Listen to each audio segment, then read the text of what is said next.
My wife faked her death, framed me for murder, and vanished for 20 years. I never thought I'd live to see the day my name would be cleared. For 2 decades, I walked this earth branded a monster, a murderer, a husband who snapped and killed his wife in cold blood. I lost everything: my job, my friends, my freedom.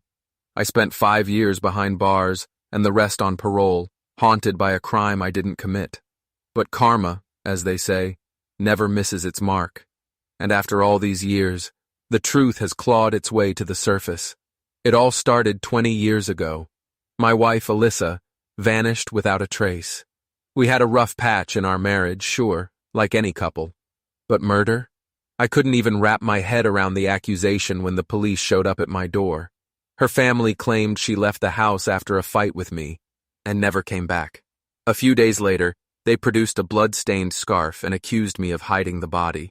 The media went wild. Her family painted me as a manipulative abuser, and I was arrested. Despite no body, no solid evidence, and no motive beyond he was angry, I was convicted on circumstantial evidence and served 5 years in prison. The only reason I got out was because of a technical error during the trial. But the stigma never left. My own parents questioned me. Friends stopped returning my calls. I was a ghost in the town I used to call home. I tried to rebuild. Quietly. I moved out of state. Changed my name.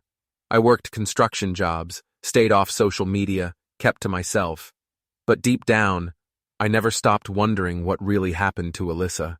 Was she dead? Was I just the unlucky scapegoat of a crime that went wrong? Or was there something more sinister that no one saw?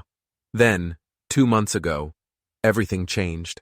My cousin, who works in real estate, was on a trip to Arizona when he saw someone who looked eerily familiar. He swore it was Alyssa. She was at a grocery store with a man and 2 teenage kids. My cousin, who knew the story, took a discreet photo and sent it to me. I almost dropped my phone. It was her.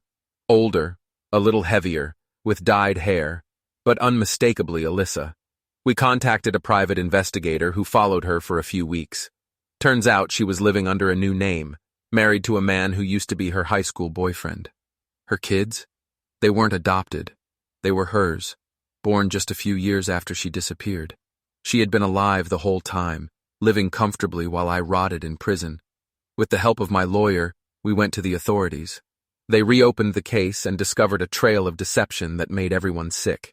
Alyssa had faked evidence with her family's help, staged a disappearance, and framed me to escape a marriage she didn't want to be in anymore. She'd always been manipulative, but none of us imagined she was capable of something this evil. Now, she's being charged with fraud, perjury, obstruction of justice, and conspiracy. Her parents and brother are also facing prison time for aiding and abetting. The story is hitting the news again, but this time, the headline is different. I'm not the murderer anymore. I'm the man who survived it all.